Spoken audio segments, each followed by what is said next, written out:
He didn't need but it I that mean, bad. saying Just was having a that voice good- come out of his. Yeah, I was very excited. I'm like, okay, let's plan on it for Sunday. We'll see. But just the fact that he's Okay. thinking about We're it. going live here. How old is he now? 28. All right, there we go. That's so exciting, Jamie. Oh, 28. 28, yeah, I can't. How do you get so old? I don't know how they get so old. We're not getting that I'm much the same age as I ever was. My daughter's turning freaking 50. That's hilarious. Is that how old Shelley is? Yeah, How old? 50. She's gonna be 50. 50? In March she'll be 50. Yes, we're announcing live that Shelley Bruschuk is turning 50 in March. Call her brush chuck so no one knows. Yeah. I didn't think she was that old. I was gonna say Yeah. middle 40s. Yeah, I don't I understand. just turned 45 last week. I'm having a hard time understanding how these people around here are getting so old. I know it. Um, Well, I'll be 80 next year. That's how old we Oh, are. God bless. That's awesome. Holy mackerel. Yeah. 80, I'm looking forward to 80 because when I turn 80, Uh-huh. I'm going to eat whatever I want. Yes. Anytime, I'm going to do whatever Yes. I want. I'm going to say whatever I want. Yeah. And Daniel will ask you, how is that different from now? because you won't care. You have no idea how much restraint I use right now. I've got 19 more years to practice restraint, and then I can do whatever I want. I said that when I was turning 40, and I realized that was very young. Yeah. Okay, we are live. First thing, before I forget, I want to remind you that next week we will not meet. No class next week because I'm doing sermon prep next week. No, we don't, I don't know where we are. Well, yeah, it's a different place every week because we're doing lost stories of the Bible. That's right. Right. So every week it's something different. Something and then that's what happens. Right. You were kind of late. I was late. So tonight we are doing King Asa, and it's we're going to start. Well, we'll get there in a minute. We're not going to start with the Bible. We're going to start with something else first. But before we get started on the story itself, I want to kind of orient you into into where we are historically. Let's begin with prayer. Lord God, we give you thanks for gathering us together around your word tonight. We ask you, Lord, that you would be present with us, that you'd open your word to us, that we might not only hear it, but understand it and apply it to our lives. This we ask in your holy name. Amen. All right, if you see behind me on the whiteboard, you'll see some kings listed up there. On the Judah side of the whiteboard, you see the first king of the divided kingdom is King Rehoboam. He's the son of Solomon, and he reigned from 931 to 913. Of course, remember that's BC, so that's why it goes backwards. Yeah. Then there's King Abijam, which is the son of Rehoboam, and he was 913 to 911. And then King Asa, who we're going to talk about tonight, who's the son of Abijam, and he's 911 through 870. So you see, he reigned for 41 years, right? Am I right there? No, 8. Go backwards. I have to go backwards. 911 to 41 years. Yeah, That's right. yeah, 30, So 41 years. That's a good reign. Yeah, he had a very long reign. The other thing that notice about the kings of Judah is that's all one dynasty. Yeah. Son of, son of, son of, and Yeah. it keeps going for a while. Son of. Israel, on the other hand, was a little bit different story. That's King Jeroboam. He's the son of Nebat. And Nebat was a former superintendent of King Solomon. And remember, we talked last week. Jeroboam of Nebat, decided that he was going to raise taxes, and the people didn't like that, and we ended up with the divided kingdom. And a withered hand. What? A withered hand. Yeah, well, that was the withered hand as well. Yeah, You got it back, we're not sure about Right. mobility. yeah, we don't know. We assume it was okay. Yeah. Chair is really low. Can we raise it? Is there not? Is there one of those? It goes up and down, doesn't it? We're having a chair issue. For those of you at home, we're having technical issues here. We don't want Mary sitting on the floor. I was telling telling Marilyn before you got here that I have to trade chairs every so often, not because the chair wears out, but because the thing that makes it go up and down wears out. Which some people have been rude enough to suggest that it might be because of my weight, but I'm sure it's just because I keep buying faulty chairs. But and to replace the mechanism is almost as expensive as a new chair. So I just keep buying new chairs. So I have three of They you'll know see what three they're of doing. these That's what around. they do in Yeah. so many things. Yeah. They Yeah. parts go Otherwise, and like it's you're yeah, like they're this right. all. Yeah, I mean, pretty soon I all the time. I'm You know sitting there at exactly my what they're computer doing. and I realize, my chin's on my desk and I'm typing like this. Yeah, yeah. What's wrong here? And I get up and have to pull the chair back up. Anyway, yeah, so last time Margaret bought me, you know how they have big and tall stores? She bought me the big and fat chair. This is supposed to be up for up to 450 pounds. What do you So got left, 9 years? That one? the one that I have in there. Okay, Yeah, the is one it in my sinking yet? Yeah, It's sinking it's starting already. to sink, which tells me that it probably doesn't really go for 450 pounds because I'm not quite that high. Yeah, but it has lasted longer than any of the others. So the big and fat chair was better. We'll always make it 9 more Yeah, 9 more years. No, 7 more years. Quit adding years. 7 more years.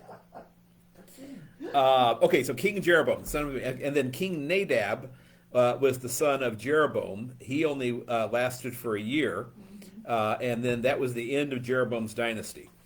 King Baasha came in and killed Nadab and took over, and he was in Israel's full of bloodshed and violence. Okay, so Baasha kills Nadab, takes over. He's in there for quite a while, 909 to 886, which is 25 years, I think. Then King Elah is the son of Baasha. He's only in there for a short time, about a year. End of Baasha's dynasty. King Zimri is the commander of the army under Elah, and he killed him and took over. However, he got his comeuppance because his reign lasted all of 7 days. Yeah. So King Zimri was a 7-day, and that was the end of Zimri's dynasty. 7 days. And then King Omri came in. No lineage is known of where he came from. It's probably a military coup that came in and killed Zimri after Zimri killed Elah. But Omri, his dynasty lasted 44 years. So he was in there for a long time. His dynasty. He was in there himself for 9 years. But then his sons after him for some time. So that just kind of gets you to where we are at this point in our lesson, where the history of up to this point, where those are the kings that we've had that we've been dealing with. Okay, so if you look at 2 Chronicles 14, that's where we're going to start tonight. 2 Chronicles 14.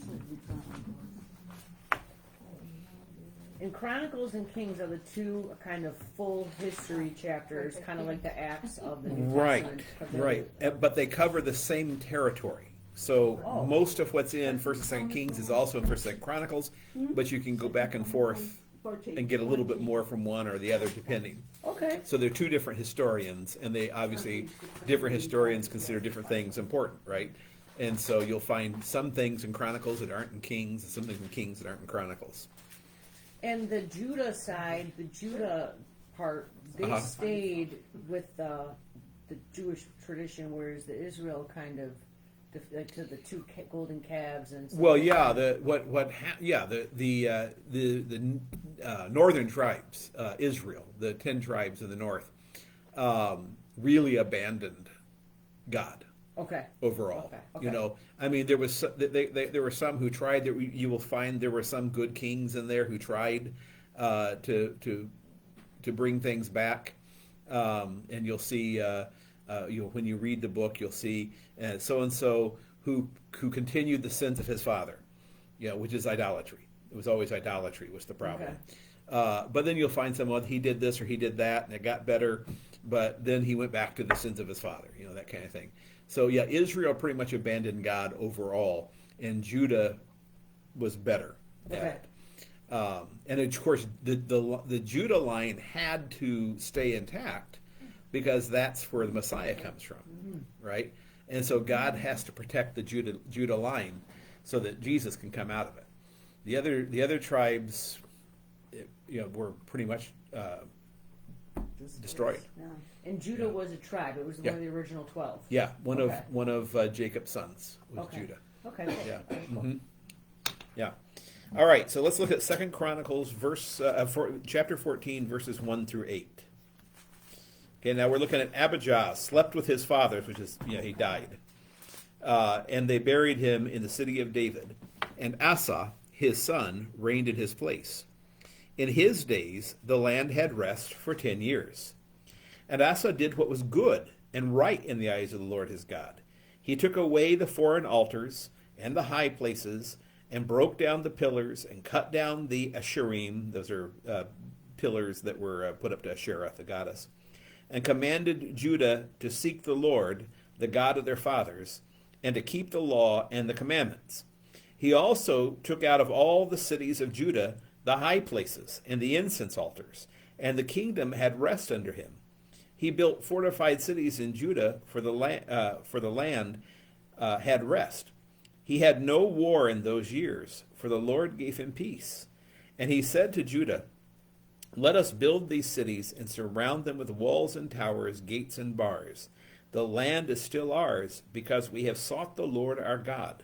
We have sought him, and he has given us peace on every side." So they built and prospered.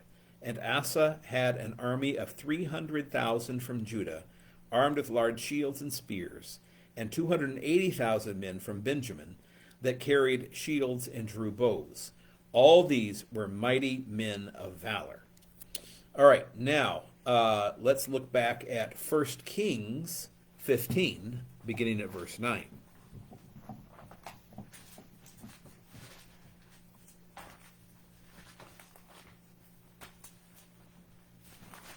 This is the 1 Kings version of Asa. First Kings what? 1 Kings 9, 1 Kings 15, 9 through 15.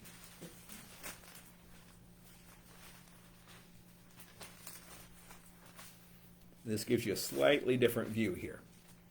1 Kings 15, beginning at verse 9.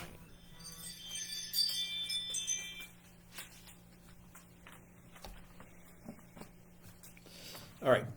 In the 20th year of Jeroboam, king of Israel, that's Jeroboam of Nebat, Asa began to reign over Judah, and he reigned 41 years in Jerusalem.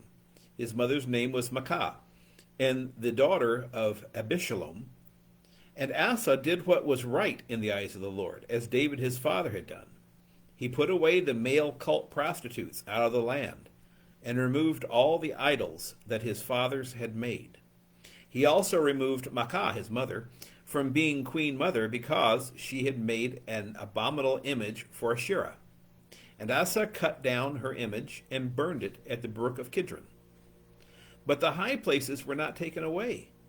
Nevertheless, the heart of Asa was wholly true to the Lord all his days, and he brought into the house of the Lord the sacred gifts of his father, and his own sacred gifts, silver and gold and vessels. All right, through 15, yeah. So first of all, what did Asa do? What was good? He removed his mother from being queen mother For, because she had idolatry. yeah, idolatry with Idolatry. Asherah, right? The Asherah poles. Did he get rid of?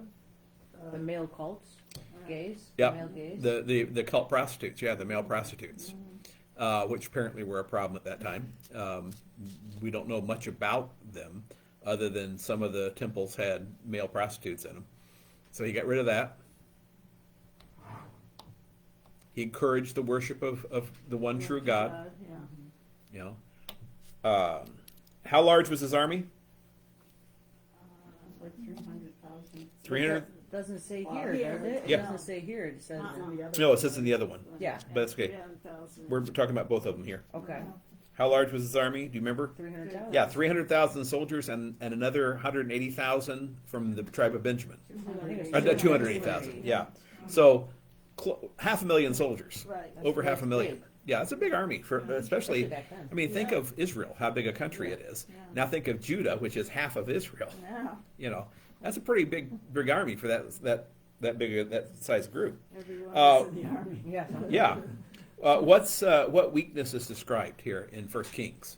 In the 1 Kings passage, what weakness do we see? The gifts, silver, gold, and Yeah, vessels, and yeah. it says that he brought into the house of the Lord the sacred gifts of his father, but his father was not good. Was father right? So Right. the sacred gifts of his father aren't a good thing necessarily. Right, and then even before that, it says that he did not remove all the idols. Right, right. Okay. He did not remove. So his biggest problem, even though he was a good king and he did a lot of good stuff, he did He did something that today would be considered wonderful. He was tolerant. Yeah, see, he was tolerant of the idols. He encouraged people to get away from idolatry. He did everything right, except he tolerated idolatry. You can't tolerate false doctrine. Okay, that's not something that's tolerable. You may have to live with it. You may have no choice, but you don't have to tolerate it. You don't ever have to say, "Oh yeah, that's okay. You do you, boo." No, no, that's absolutely 100% wrong. But can I ask you a question? Yeah, You sure. just said he had such a long reign. I mean, you'd think that because he let them still have their idols, that there'd be some consequence of that down the line at some time by God. But we haven't gotten to that yet. We haven't gotten to that yet. Oh, so there is going to be. Oh, yeah. Okay. Yeah. That's So- why we're studying King Asa. yeah, you have to be patient with King Asa. I mean, patient with God, because he doesn't always function the way we would. Okay. He's not reactionary. God doesn't come in and stomp his feet and say, "You idiots! Why can't you do things right?" He's very, very patient, but it always comes around. Eventually, if you keep on pushing him, eventually it'll come around, and the hammer will fall every time. But sometimes it takes a long time. What was it last week we talked about? It was like 200 years. Right, 200 or 300 years before. That's what the prophet said came true. I Yeah. think it's 300 years. Something like it was a long time. Yeah. Way out of anybody's life span. At that time even.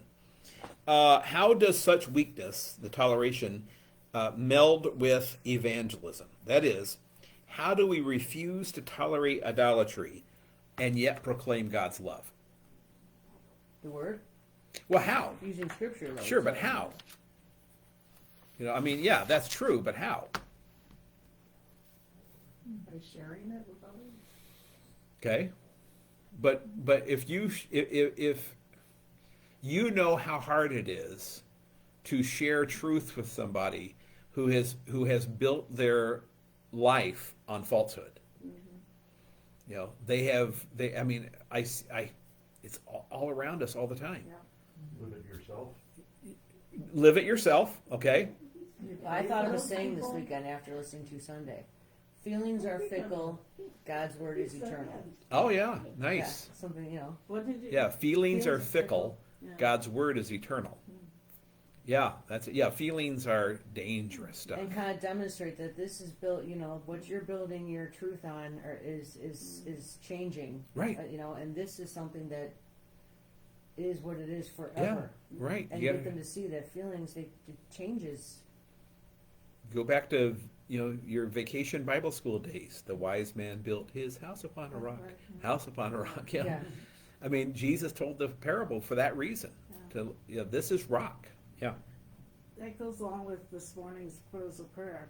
Oh yeah. Yeah, it says something about you may be happy here on earth Uh-huh. with what you believe, but not in eternal life. Will you Right, be and happy? that's part of the struggle there too, is because we look at people who are perfectly happy in their sin. I mean, they don't want any help. They're not telling us, "Oh, It's easy when someone comes to you and says, "I'm just having such a terrible time. I don't know what's going on." Blah blah blah blah, and you can say, "Well, have you thought about your life?" But when somebody says, "This is great. I'm having a great life. I'm living my best life." There's another one. I hate that one almost as much as you do, you boo. Living your best life. What does that mean? I have a trans friend. She was one of the originals. She's 75 now, and she got this. And she says she's happy. Her life is great. But then she tells me she goes to the bank the other day. She's 75 now, and she's one of the first. She had it done, and the whole thing, the wiener chopped off and everything. That she smells so bad because things weren't hooked up right that the teller the teller kept having to plug her nose. Really? And it's like, and her house, I mean, she used to smell so bad at work that nobody would, I was the only one, that would, and there are some days I'm like, nope, not today, and I would leave the cube, but my point is you're happy, totally alone, you go to Ace Hardware and the police are called because they say it's some man, a society. You have no group to belong. Like, the only people who are in your life are people who use you for your money. You're broke. You're in debt because of this. Is the only love you can get. Like, and you're happy. You're happy that you're happier now than you were. It baffles me. It baffles me. And she calls me like 5 times a day, almost every single day. And it's because I think I'm the only one who like. But what you're saying, how can you? And I'll ask her, "Are you happy that you did this?" And oh yeah, I'm so. And it's like, could have fooled me. I mean, every day you're telling me these problems. And I think that's why she calls me, because she tells me I'm her Valerie addiction. But I think because I'm nice to her, and I listen. Yeah. So yeah. How do you? I mean, these people. I got some phone numbers I want to give you. Okay. We can just start a whole group.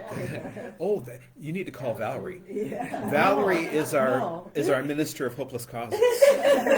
But I mean, how do you talk to someone when they are saying like, "No, it's great. My life is great." Well, what's even more difficult is somebody who says that, and from all outside appearances, their life is great. They live in a big home and drive fancy cars and have everything. Their kids are all beautiful and wonderful and everything's fantastic. And they're not believers. They're not faithful believers. And then you're like, it's frustrating because you're like, Lord, come on, what's going on here? Yeah.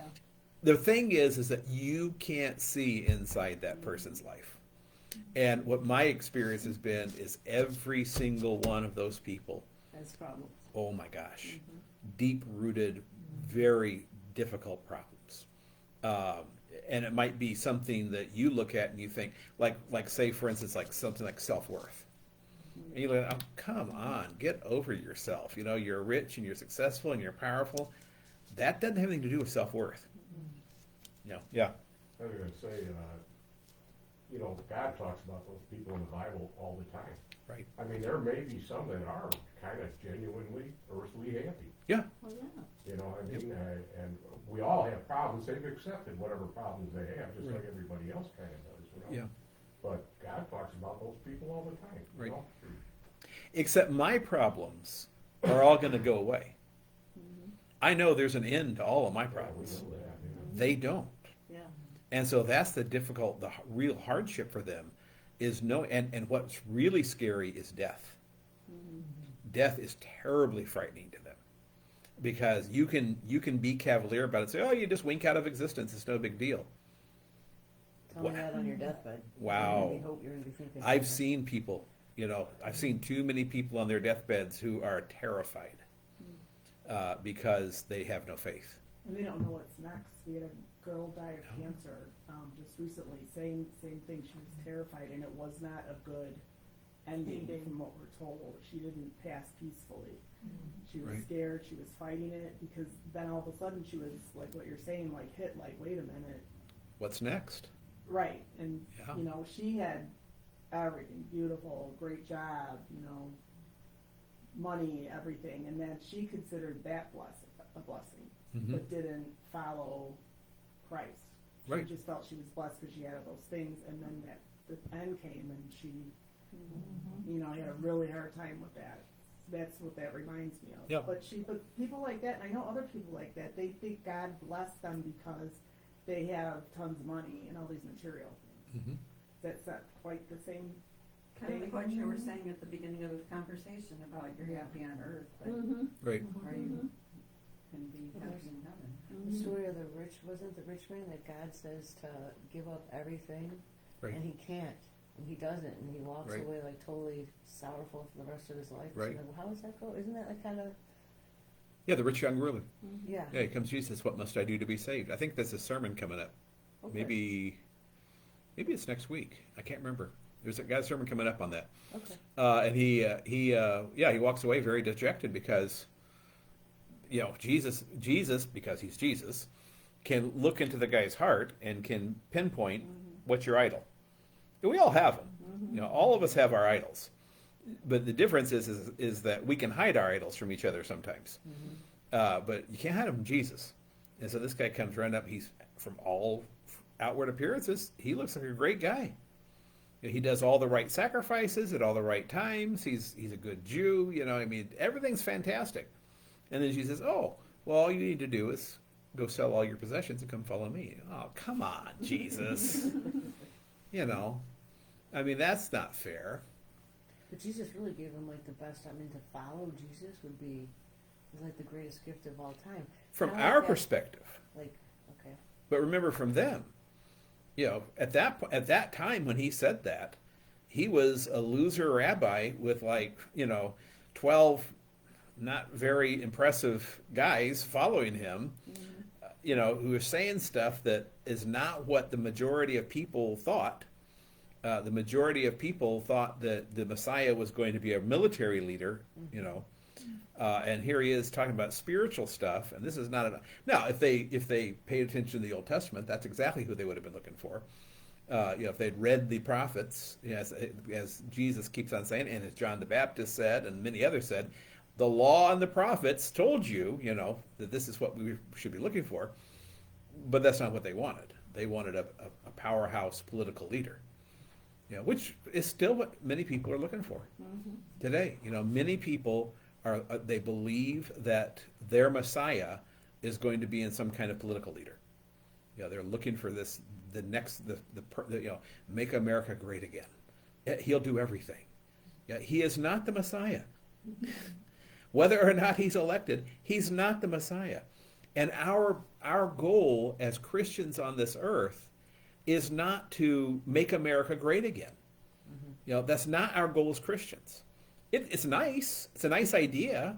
I'm not opposed to it. You know, I think we could make ourselves a better country than we are right now. I'm certainly not saying that's not a good idea.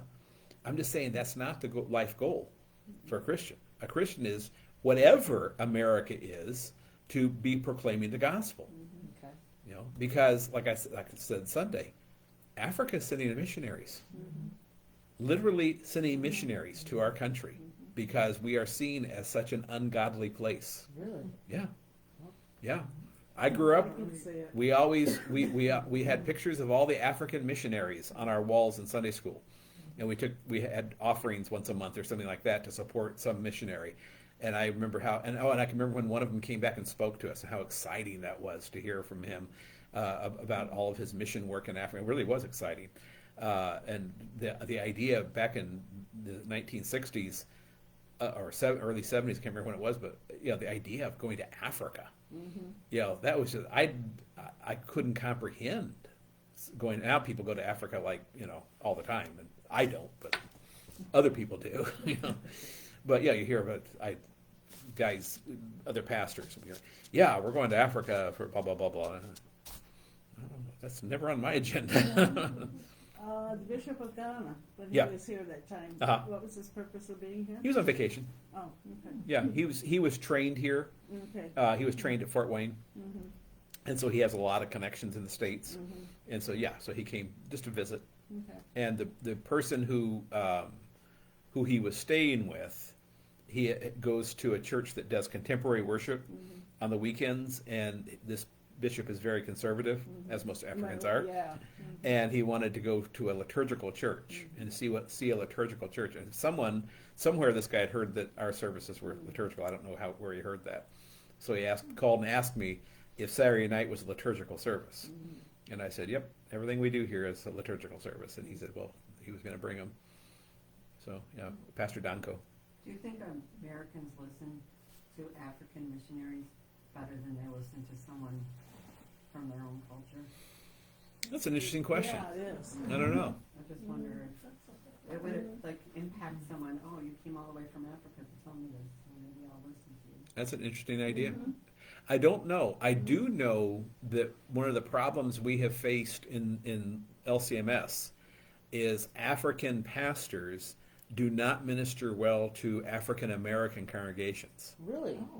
Because that's what I was thinking. I With was the thinking- ministries from Africa coming over, I wonder Yep. if they work better as a Very, family. very different mindsets between African and African American.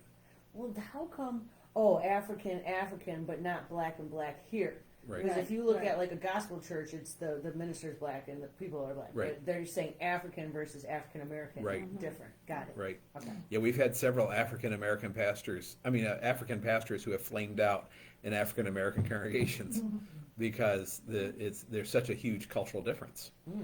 Yeah, it doesn't translate necessarily. Now it does sometimes. Sometimes they do well, but anyway, it's just kind of interesting. That's and I guess it shouldn't be even surprising because let's face it. I mean, African Americans are first and foremost American. Americans, right. Yeah. I don't even understand. Like, I was on the train once when I used to live in Palatine, and I've always, I grew up on the south side, and it's, I'm black and white. Like, I mean, so I said the word black, and a lot of blacks, they think African American. It's like, I'm American, you're American. You built this country too. You don't call me European American. Right. You know what I mean? Like, so we're all Americans.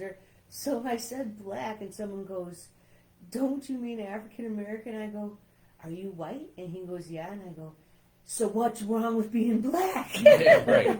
And that shut him up pretty quick. But Yeah. so yeah, the African, I don't like that. And a lot of them don't like it either. I mean, Yeah. why do they need to be distinguished? We're all Americans, I think it's a passing fancy. Okay, I think it is. I think we'll get past it. I think so too. I think it was a thing. Yeah. Well, African Christians, would you consider them to be more along like the Missouri Synod? Yeah. Lines of that? Yeah. So that's what we're talking about. Well, even Missouri Synod and the black congregations on the south side of Chicago, I don't wanna say we don't get along, but would you be going to a church down there, I mean, Right. I can see that happening. I can see them coming over here. It's not the color, it's the mindset about what you got going, Right. I mean, their culture down there about Christianity is way different than ours is, For the most part. for the most part, Yeah. yeah. Yeah, it's a different. The black Christianity in general has been heavily influenced by Baptists, Pentecostals, AME, that kind of thing, which are non-liturgical congregations.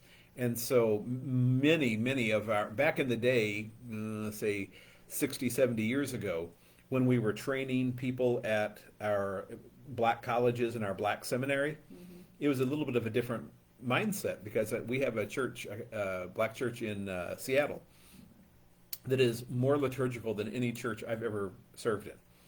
I mean, they do incense, they do the whole works, but their founder came out of the black seminary in Concord, North Carolina, way back in the day. And so he founded them as a heavily liturgical congregation, and they go to congregations. One of their kids went to our school, and we had a chapel that one of the other pastors who did liturgical non-liturgical worship, did a bunch of praise band stuff, came and did chapel, and it was all loosey goosey, dance around the aisle, sing song stuff, and the kid from the black church looked at me and said, "Is this Lutheran?" I said, "Sort of." Sort of. It's a different style than you're used to, I know. Yeah, you and I, we're not used to this, but it's kind of Lutheran. Are there any black members here? I haven't seen one. Yeah. Now that I Yeah. think about it. One Yeah. of them's I don't my think- son-in-law. Yeah, Oh, yes, I have. Okay. yeah, Yeah. But, Okay. yeah. That's we have George's family, and then we have there's another guy, and I can't think of his name right offhand, and he's African, and he comes and worships us worships with us whenever his father's in town. When his father comes to visit, this is where he comes. He brings him to church. And this is my church. That's I what haven't tells- broken the news to his dad that I never see him anytime. Got a black penis. Yeah. Oh, he's so good. Yep, we have him come in. Yeah. I love it when he sings and he looks at the congregation. I love that. I don't know why, but there's something about that. He's an The awesome connection. musician. Yeah. That's what I always tell him. I say if I had unlimited money around here, he would be on the staff. Yeah. Yeah, we would use him as our backup musician or something. I would find something to do with him because he is such just his understanding of worship Yeah, he's a rare thing. is phenomenal. Yeah. So yeah, James Robinson, absolutely phenomenal musician. So I asked, what I said was, when we started all this, I don't know where we got into the African stuff, but how does such weakness meld with evangelism? That is, how do we refuse to tolerate idolatry but proclaim God's love? And what I think of is in Ephesians, when Paul talks about speaking the truth in love. Okay, how do you speak the truth in love? What does that look like? And I think it's important to remember that both sides are there. It's Ephesians, if you want to look it up, it's Ephesians 4:15 is where it is. But both sides are there, truth and love. And you really can't have truth without love. And you really can't have love without truth. Okay? Because one way or another, the relationship is going to collapse if you don't have one or the other. The 1 Corinthians 13 is another place that talks about love. What is love? Love is not. Isn't that what everyone says at the wedding? Yes. Oh, I'm not even gonna write that down. I hate No. that. I'm not No, even it's a writing great. it It's down. a fantastic text. Yeah. It has nothing to do with marriage. It has nothing to do with dating or marriage. It has to do with living as a Christian. That he talks about what love is, and he's describing godly love. That he has for us and that we're supposed to have for one another. And then at the end, that beautiful statement, and these three remain, faith, hope, and love. And the greatest of these is love. Why? Because faith goes away. You don't need faith anymore when you're standing in front of Jesus. You don't need hope anymore when you have what you hoped for. But love is eternal. We always have love. That's the eternal thing that we have, that God gives us. So that's why it's the most important thing. So when you talk about speaking the truth in love, you have to have both sides. You don't tell the truth to someone who you don't love. Why would you? Sometimes because telling the truth is hard sometimes. So you wouldn't go through Why that bother? whole rigmarole if you didn't really love the person. Yeah. I mean, if I don't care about you, Yeah. I'm not going to talk to you about it. I'm going to let you live however you want to live. If I don't care about you. And so the only motivation I have for speaking the truth to somebody is love. But I have to communicate that love. That's the most difficult part. So how do you do it? Carefully. What I tell people is that in evangelism, and I think I talked about this Sunday too, the most difficult part and the longest part is the building of the relationship. And even that doesn't hold water sometimes. Sometimes people go off on their own little rants and they decide they're going to live their life however they want to. And they'll tell you things like, I don't really believe that stuff anymore. I used to believe that. I don't believe that anymore. Well, what do you say to that? Well, I like what you said the other day. When it stops working for you, I'll be here. Right. And it will stop working for you. It will. Like Yeah. my friend I was telling you about. It has Yep. stopped working. It will stop. Yep. It's very frustrating because we have so many people out there who are cheerleaders for this, this new truth, and unfortunately, so many young people are just buying into a hook, line, and sinker. And it's true that some people said, that's always true. Every generation, that's true. It is to some extent. That when we were young, we were idealistic and we believed things that we thought we knew, and then life beats you down, and then you figure out, oh, maybe God was right. And you finally get to the point of saying, at some point, you hope your faith gets to the point of saying, I'm just going to wait and see what the Lord says. Whatever the Lord says, I'm good with that. And if the Lord doesn't speak to it, do what you want. I don't care. What color should the tile in the ladies' restroom be? Couldn't care less. Don't care. Hot pink, orange, black, I don't care. Lord doesn't speak to it, I don't care. You do what you want. So let's look at 2 Chronicles. Back to 2 Chronicles 14. Whoops, that's 1 Chronicles. Oh, stop. 2 Chronicles 14, beginning at verse 9. My tea bag says, "Serve all in truth, in compassion, and in grace." Why is your tea bag preaching to you? It's one of those that has the good sayings. It's actually yogi tea, but I'm just saying that's exactly serve all truth and compassion. You're saying carefully, Right. Right. Isn't it? What does the other tea bag say? Okay, I'll start wearing these every time. Trust is the question, love is the solution. Oh, interesting. Yogi tea bags? They're very delicious. They have a weird taste to them. But what is it? Yogi like a yogi like? It's like Indian, Yeah. which is not, Well, whatever. yeah. But that, I just like they have a good taste, and there's no like stevia, right? But the interesting thing about the Hindu culture and the Buddhist culture too, to some extent, is how closely their belief system mirrors Christianity on certain things. The way you live, the way, and Saint Andrew was supposed to be missionary to India, is the legend, and so they're and even to this day, India has significant numbers of Christians. I thought Thomas went to India. Was it Thomas? Yeah. Oh, you're right. Maybe it was Thomas. Yeah, it was But Thomas. there was one of the Saint apostles. Andrew didn't go to Scotland, but he is Right. there. Right. He is there. Yeah. patron So Thomas saint. went to India. Yeah. But the point is that there was way back then, supposedly, we don't have any proof of it. The Bible doesn't talk about it, but legend says way back then, one of the disciples went to India, Yeah. to proclaim, and India still has, it sounds like an insignificant percentage. Like you'd say, well, it's only 10% is Christian, but 10% of 1.4 billion. Yeah, yeah, it's Was a lot of Thomas the original 12? Yeah. Yeah. Didn't they call him Doubting Thomas? Yeah, poor Twin? Thomas. Yeah. Like, so that makes sense why there's only 10% Yeah. that became Christian. Poor Thomas. Yeah, he had He one. didn't really believe himself. Or He had wasn't one bad completely day. sure. One bad day, and he gets labeled Doubting Thomas the rest of his life. The bishop brought that up because his doctor's name, his doctor was from India. Oh yeah. I think he was a student of mine, but anyhow, his middle name was Thomas. And Interesting. he talked about that in class one time.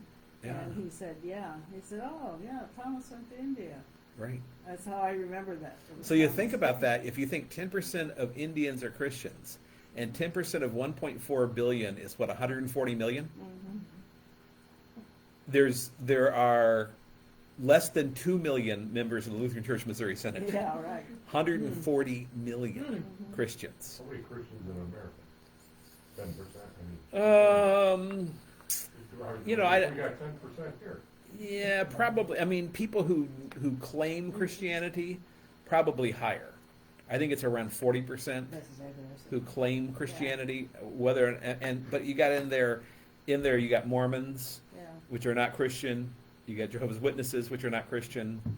And then you've got the people who come on Christmas and Easter and when somebody gets baptized, which they're Christian, but, that's one of the things that I talk about often with people who are moaning and groaning about the decline in church membership. And I say, if you're really declining in membership because you're not doing your job, okay, you have something to moan and groan about. But if your membership is being distilled, that is that the people who are drifting away are the people who are not really interested in serious Christianity. They're interested more in the club. At one time the church was a big club. That's how the church was. I mean, all through the 50s, the 40s, 50s, 60s, church was a club. And there were some people who were serious Christians, and there were a lot of people who, it was just what you did. As you're a nice person, you go to church once in a while. At least once a month or so. And probably the father didn't go, and the mother took the kids, and all that kind of stuff. Why? Why would that happen? Why would mothers bring children to Sunday school and not go to worship? Or why would fathers stay home and watch football while the mother took the children? Because it's not that important. It's something, it's a nice thing, but it's not that important. And I always talk about, my father losing everything was what turned him around. Because we were part of the club mentality too.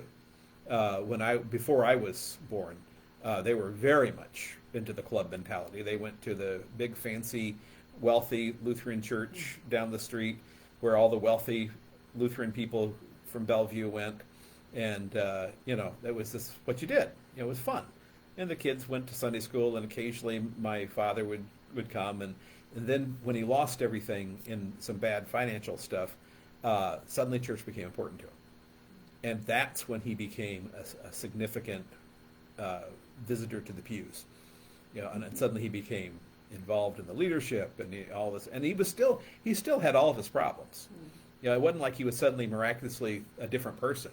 He was still an alcoholic. He still had all kinds of issues, you know, but suddenly God was important.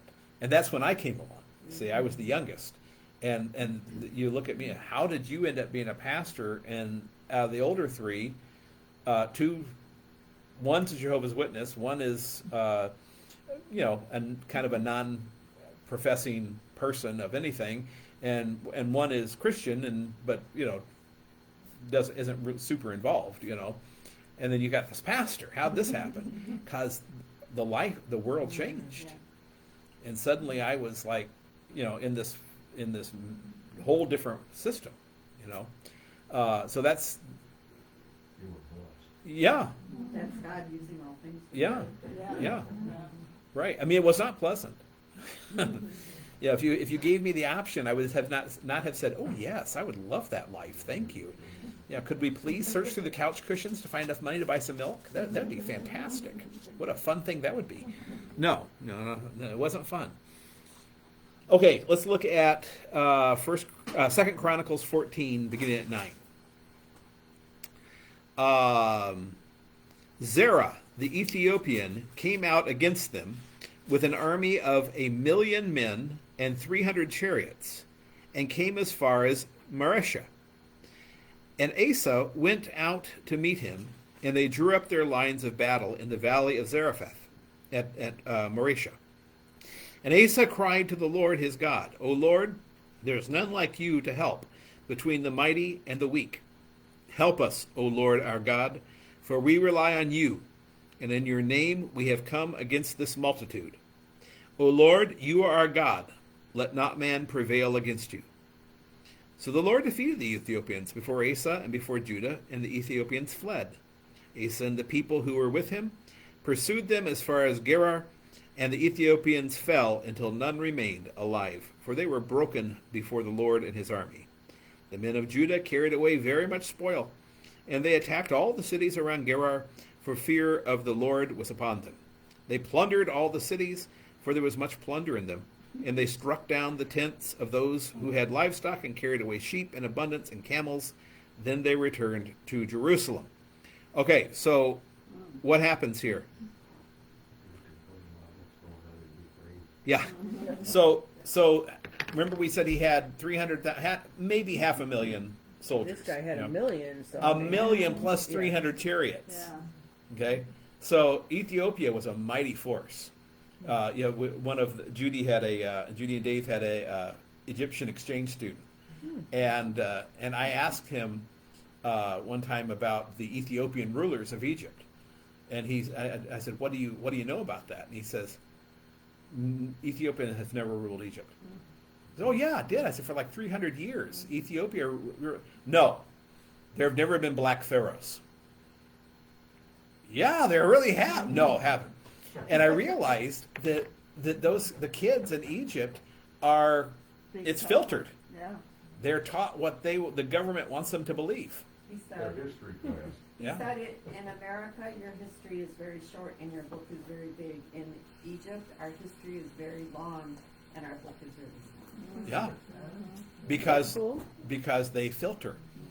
They don't want you to know you know, Egypt has this pride that they've never been ruled by a foreign power. Oh yeah, they were for a long time. Let's see, Dr. Billadou's chiming in here.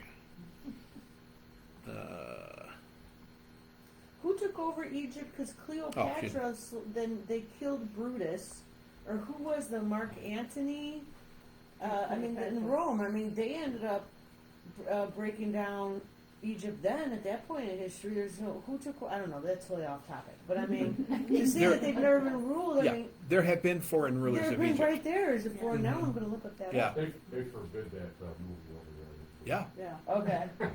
It's really interesting, and if you one of the things that I learned from our exchange students, and of course you don't know because you're talking to kids, so who knows how much is their perception and how much is real, but it seems like it's a common thing. We had exchange students from Poland, we had exchange students from South Korea, we had exchange students from Germany and from Egypt. and it seems a pretty we're Hungary. We had Neil dated the one from Hungary, and so we had a lot of talks. Wait, she was an exchange student and he ended up dating her? Uh-huh. Not Lauren. No, not Lauren. No, that was yeah. before Lauren. Yeah, and then he went halfway around the world to try to court her. Yeah. Yeah. And it didn't work? No, Oh. no, obviously not. Neil. Yeah, that's how he ended up in Italy. Was because he wanted to trying to get as close as he could to Hungary. Yeah. Unfortunately, we don't have any Navy bases in Hungary apparently. So anyway, yeah, but they all have this real skewed view of their history, and it's kind of interesting that other countries apparently are very cautious about what they teach the kids.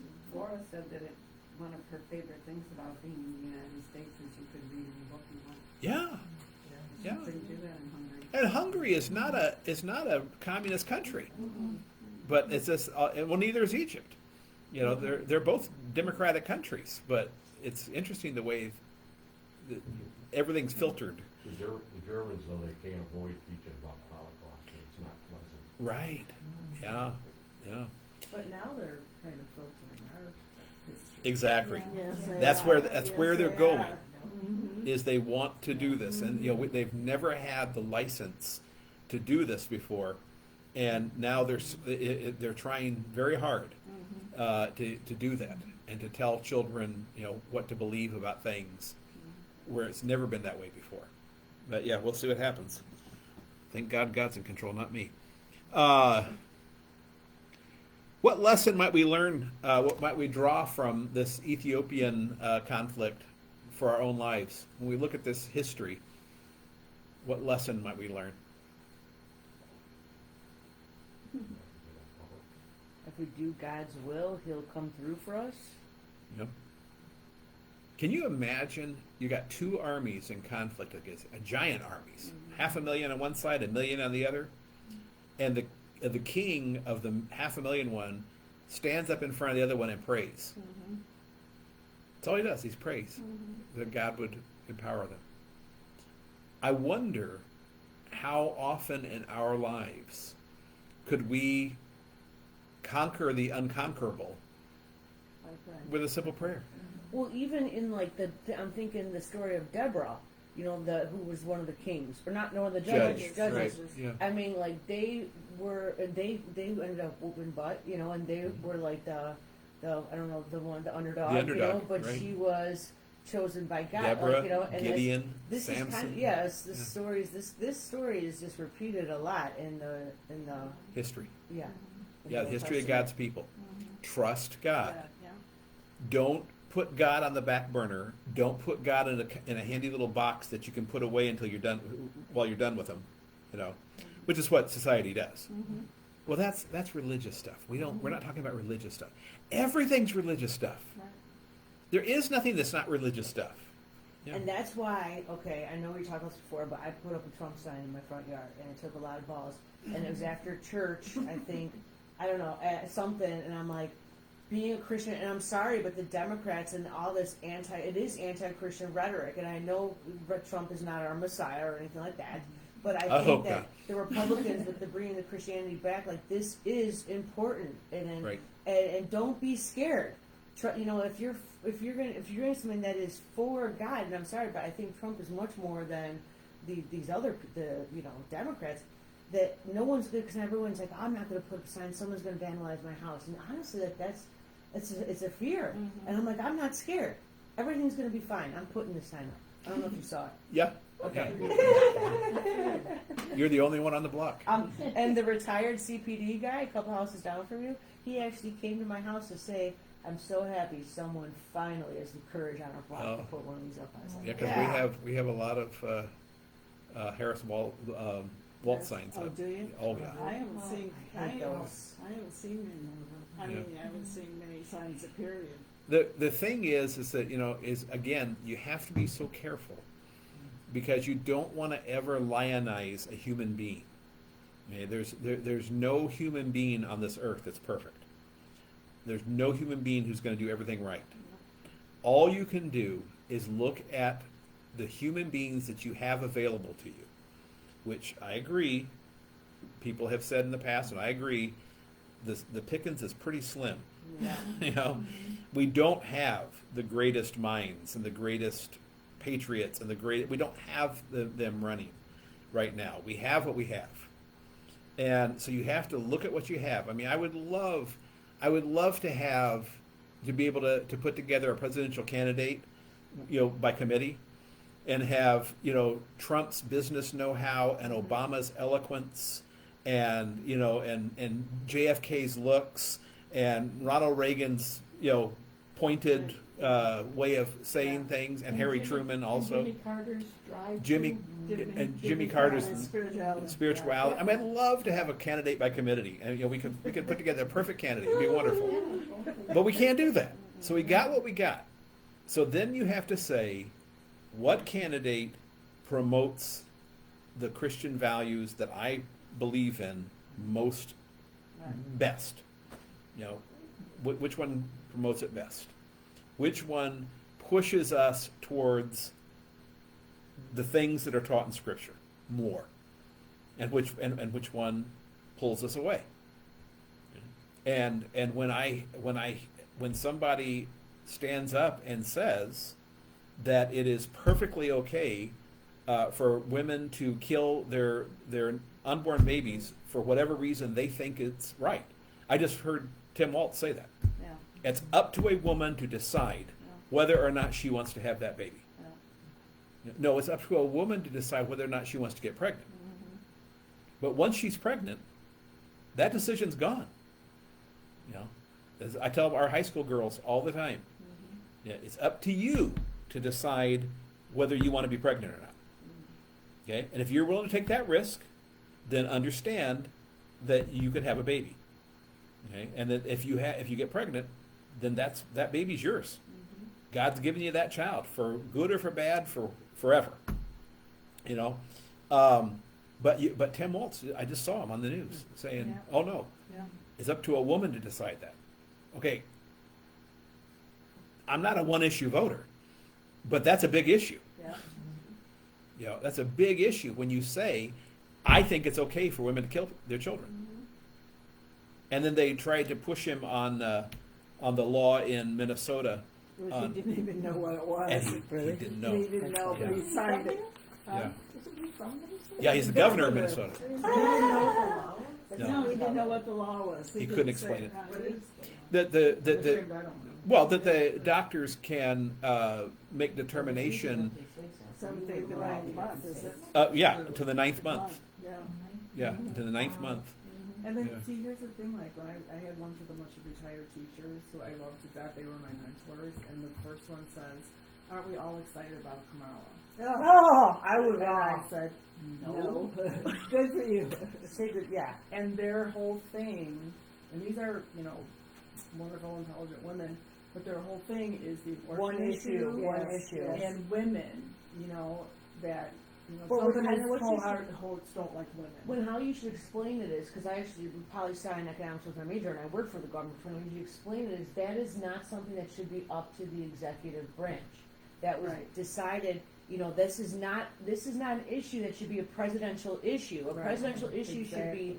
foreign policy, Yes. security, protecting our industry, The big not- ticket item. not abortion. You know, I Right. hate it when they transfer these. I hate it, but that should be your answer. Just FYI. Yeah, well, and that's what I said for my family, my grandchildren, those are the things I'm worried about, foreign Yeah, policy, very- yes. immigration, not, but so many, the fear, and what's so upsetting is that that's where a lot of women I know are going with her because of that. They're so supportive of being able to do that. Yeah. You can't Are make all they- the rules, though. Are they not, Exactly. are they not Christian? You know, I don't know.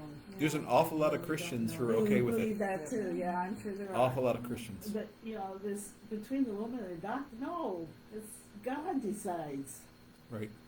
But Right. that's what's so scary about the whole thing, you know, like women, and this was so funny, my girlfriends and I from all different walks of life that I've had throughout the years, we all are Republican and against that, and it just happened to be that way. We didn't Yeah. ever really talk about it that much, but all these other people that I know support that, and that's why they follow her. And See, and that's it's not- scary. It's not an issue. of conservative or liberal, or Republican or Democrat. It's not really an issue about that. It's an issue because when you talk about Democrat, I mean what the Democrat model is big government, Yep. taking care of people, helping Socialism. people. Yep. Well, no, I wouldn't go that far. I would say I you know would. you I go would. back to FDR, go back to He was you a know. started it all. He was a socialist. You go Yeah. back there and you're saying, okay, this is the model of what the Democratic Party stands for. Republican Party, small government, capitalism, president's in charge of foreign policy Yeah. and stays out of your life. You Yeah. know, Yeah. I mean, in short strokes, those Yeah. are the you know, and it's not really a matter. You know, abortion doesn't fit in either camp. That's what she said. You know, That's what was my point. It has nothing to do with it. Yeah. But if you are a political leader and you are promoting ungodly behavior, you know, I'm not here to say, oh, well, what we need is a godly person because we don't have a choice for that. Right. But are you promoting ungodly behavior? Legally promoting? Are you working with Congress to try to promote ungodly behavior? That's the question. And if the answer is yes, I cannot vote for you because I cannot vote for somebody. It's not a matter whether I like them or not. I might like them a lot. I think Kamala Harris might be a fun person to go out and have dinner with. I don't know. You know, Tim Walz is certainly goofy and would probably be really funny. I mean, he probably is a very funny guy to have some beer with. But the point is that you can't, as a Christian, you're up against that wall of morality, of saying, what do I do? Can I do this? You know, is this ungodly behavior okay?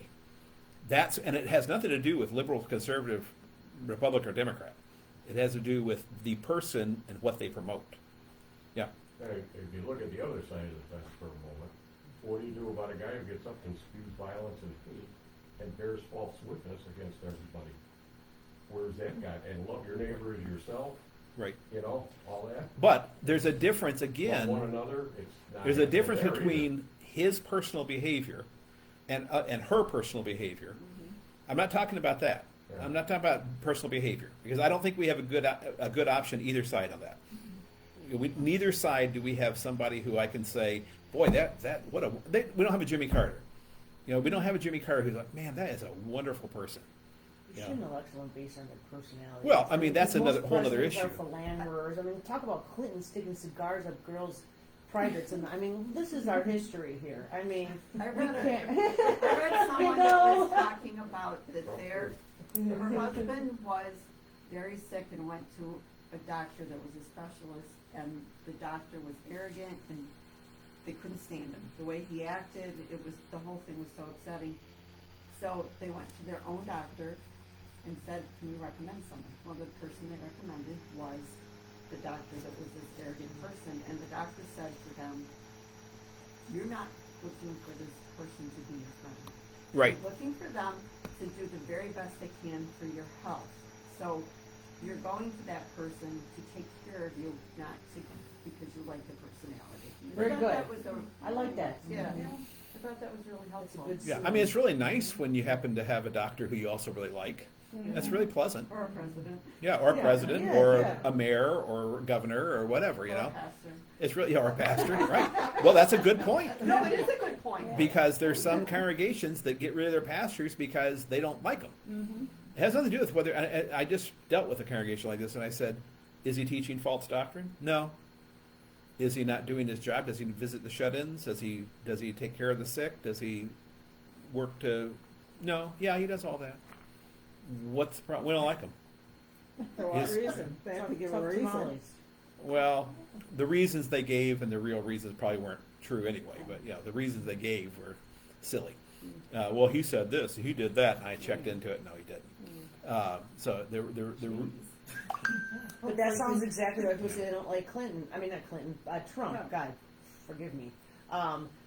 My friend, you know, he's a Jewish guy, and did you hear what Trump said? I said, did you see his lips move and hear it coming from his mouth?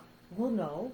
But he said it, and I said, unless But that's exactly like you said, the Right. reasons aren't probably the. It's all- It's all. hearsay. Hearsay. Yep, and, Yeah. Yeah. Anyway. It's hearsay on both sides. Is that? Social media spread. Oh, absolutely. And the media just feeds this stuff. Oh, yes. They just love it. They love it. They love good drama. You know what would be a good Bible study? Comparing the media to something in the Bible. Like, is there some kind of force in the Bible that like it Satan. like Satan. Yeah. I mean, like having some kind of metaphor there Satan would be uses awesome. Satan uses any force that he can on this earth to twist the scriptures and to twist God. So any force that's around. I mean, he's used governments. He's used he uses whatever's there to twist literature. He uses anything he can because that's all he can do. He has no real power over us. So all he can do is twist the truth to try to get us down the wrong path.